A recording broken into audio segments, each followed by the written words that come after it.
তেলের দাম বাড়লেও রাজধানীতে ফিলিং স্টেশনে ভিড় কমেনি। আরও জানাতে এই মুহূর্তে ওয়ারি থেকে যুক্ত হচ্ছেন রাজু আহমেদ।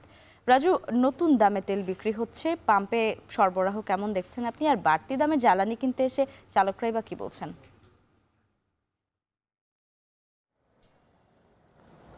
লাইবা, প্রথমে জানিয়ে রাখি যে প্রায় 2 মাস ধরে চলা তেলের যে সংকট, অর্থাৎ দীর্ঘ যে সারি, সে সারি যেমন চিত্র পরিবর্তন হয়নি। আর চালকরা যেমনটি বলছেন যে সংকট মূলত তার করেছিল যে তেল মজুতের পরে তেলের দাম বৃদ্ধি করা হবে সিন্ডিকেটের মাধ্যমে, সেই অভিযোগটা মূলত তারা করছেন।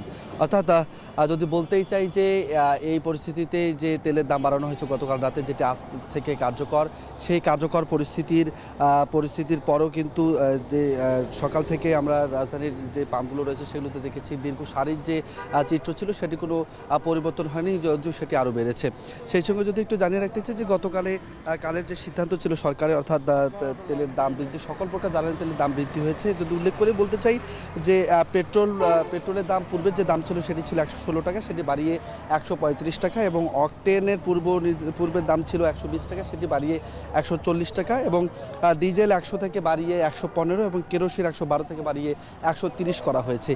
এই যে প্রায় 20 থেকে 25 টাকা করে প্রতিটি জ্বালানি তেলের দাম বৃদ্ধি হয়েছে, এ নিয়ে কিন্তু চালকদের মধ্যে এখন পর্যন্ত বেশ ক্ষোভ আমরা দেখেছি। তারা বলছেন যে দীর্ঘ সময় ধরে যে সংখ্যাটি মূলত তারা করে আসছিলেন যে তেলের দাম বৃদ্ধি হবে, সে বৃদ্ধি হয়েছে, তবে তেলের দাম বৃদ্ধি হলেও বা সরবরাহের স্বাভাবিক থাকলেও তাদের যে চাহিদা মতো তেল পাওয়ার কথা সেটি তারা পাচ্ছে না বলে কিন্তু আরও ক্ষোভ প্রকাশ করেন। তাদের দাবি যে যেহেতু তেলের দাম বৃদ্ধি করা হয়েছে, সেই জায়গা থেকে যেন এখন রেশনিং পদ্ধতি নয়, ন্যূনতম যে চাহিদাগুলো রয়েছে চালকদের, সেই চাহিদা মোতাবেক যেন তাদের তেল দেওয়া হয়, সেই দাবিটি তারা করেছেন। আমরা পাম্প কর্তৃপক্ষের সঙ্গে কথা বলেছি, তারা যেমনটি বলছেন যে আগে যেমন তারা আসলে তাদের দৈনন্দিন যে চাহিদা ছিল সেই চাহিদা মতো তেল পেলেও, বরাদ্দ পেলেও, এখন কিন্তু সেটি পাচ্ছে না। আজকের চিত্রও তাই, আজকেও তারা কম বরাদ্দ পেয়েছেন, ফলে রেশনিং পদ্ধতির যে ব্যবস্থা সেই পদ্ধতি থেকে তারা আসলে বের হতে পারবেন না বলে কিন্তু তারা সাফ জানিয়ে দিয়েছেন। এই দোটানার মধ্যে কিন্তু যেটি হচ্ছে, চালক এবং পাম্প কর্তৃপক্ষের সঙ্গে সকাল থেকেই বাকবিতণ্ডা হচ্ছে।